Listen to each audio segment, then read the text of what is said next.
नमस्कार।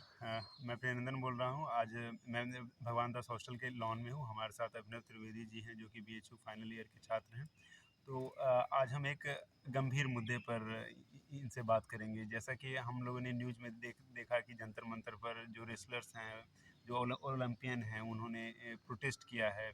First first जो protest हुआ था वो एफआईआर को लेकर के है। अभी जो प्रोटेस्ट चल रही है इन्वेस्टिगेशन को लेकर के है, अरेस्ट को लेकर के है, ब्रिजभूषण सिंह को लेकर के है। तो हम अभिनव त्रिवेदी जी से पहले हम समझेंगे कि आखिर एफआईआर को लेकर के इतनी कॉम्प्लेक्सिटीज़ क्यों थी और क्या इसका लीगल क्या प्रोविज़न है? क्योंकि ये लॉ के छात्र हैं, तो हम लोग लॉ के पर्सपेक्टिव से समझना चाहेंगे कि एफआईआर क्या है first of all. Abhinav ji. नमस्कार।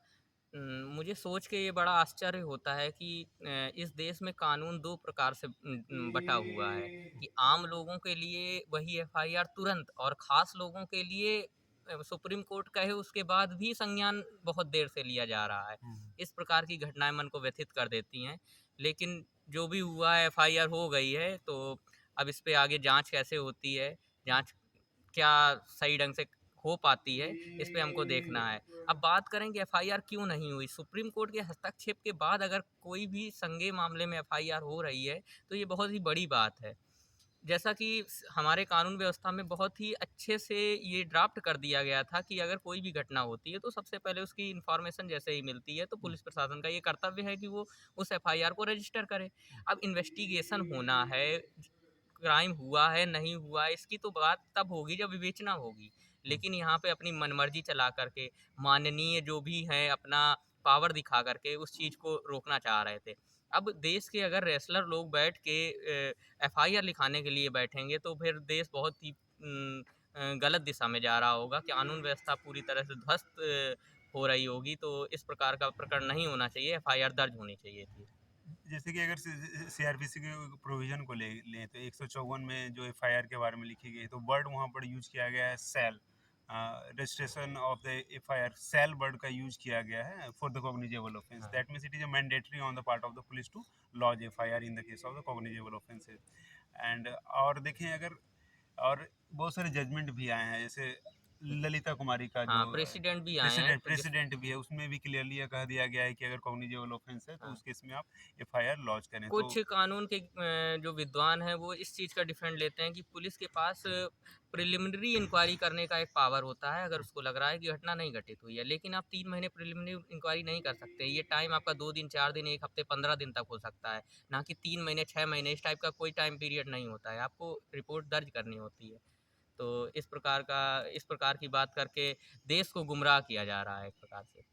अभिनव जी, ये तो हो गई एफआईआर लॉन्च होने की बात। अब जैसे कि फिर भी वो लोग हैं जो कि जंतर मंतर पर प्रोटेस्ट कर रहे हैं, तो आखिर क्या मतलब क्या होना चाहिए था और क्या हो रहा है, इसके बारे में बताएंगे थोड़ा मुझे सा। ऐसा लगता है अगर मामला बहुत ज़्यादा हाईलाइट हो गया है और जो भी एक्यूज़्ड है उसके पास इतना ज़्यादा पावर है कि वो इन्वेस्टिगेशन को मैनिपुलेट कर सकता है, तो अरेस्ट इसका बेस्ट ऑप्शन है। हम्म, सबसे पहले एक्यूज़्ड का अरेस्ट होना चाहिए क्योंकि वो एविडेंस के साथ छेड़छाड़ कर सकता है हम्म, और वो अपने जो विटनेस हैं उनको मैनिपुलेट कर सकता है। हम्म, तो इस प्रकार के अगर काम होंगे तो फेयर इन्वेस्टिगेशन नहीं हो सकती क्योंकि क्रिमिनल जस्टिस सिस्टम का एक बहुत बड़ा रूल है। Hmm, fair fair investigation natural justice का आपका सिद्धांत है। हम्म, तो अगर इन्वेस्टिगेशन ही नहीं होगी तो कैसे हम विक्टिम को रिलीफ दे सकते हैं। हम्म, तो पहले तो सबसे पहले अरेस्ट होना चाहिए और हम्म, अरेस्ट होने के बाद जब अरेस्टिंग हो जाती है उसके बाद इस जो इन्वेस्टिगेशन चल रही है, हम्म, ये इन्वेस्टिगेशन पुलिस जो एक आईओ सब इंस्पेक्टर कर रहा है, उसको ट्रांसफ़र करके किसी सुपीरियर अथॉरिटी के पास भेजनी चाहिए। या तो एसपी स्वतः संज्ञान संज्ञान ले या किसी दूसरी इन्वेस्टिगेटिंग अथॉरिटी के पास भेजनी चाहिए इसको। तो हम लोगों ने जाना कि आखिर जो ब्रिजभूषण सिंह का जो केस है उसमें जो क्या लेकर के क्या पॉलिटिक्स है, क्या एफआईआर को लेकर के है, क्या क्या होना चाहिए था, अरेस्ट को लेकर के जो अभिनव जी ने बताया। तो आखिर इन सब घटनाओं से जो अभी जो हो रहा है उससे हम लोग बहुत ही व्यथित हैं कि ऐसा नहीं होना चाहिए था। लॉ के स्टूडेंट होने के कारण हम बहुत ही क्रिपल्ड अपने आप को महसूस कर हाँ, रहे हैं हमको कि जैसा ये पढ़ाया जाता है कि कानून सबके लिए समान है, लेकिन यहाँ समानता होते कहीं दिख नहीं रही है। जो भी हमारा कॉन्सेप्ट है इक्वलिटी बिफोर लॉ, उसका हनन होते दिख रहा है। तो इस प्रकार की घटनाएँ मन को व्यथित करती हैं कि ऐसे कैसे चलेगा। तो हम लोग ने जाना कि क्या जो अभी की जो घटना हो रही है उनका उस पर अभिनव जी का क्या पर्सपेक्टिव है, और इसके साथ-साथ मैंने भी अपना अपना पर्सपेक्टिव रखा। तो धन्यवाद अभिनव जी।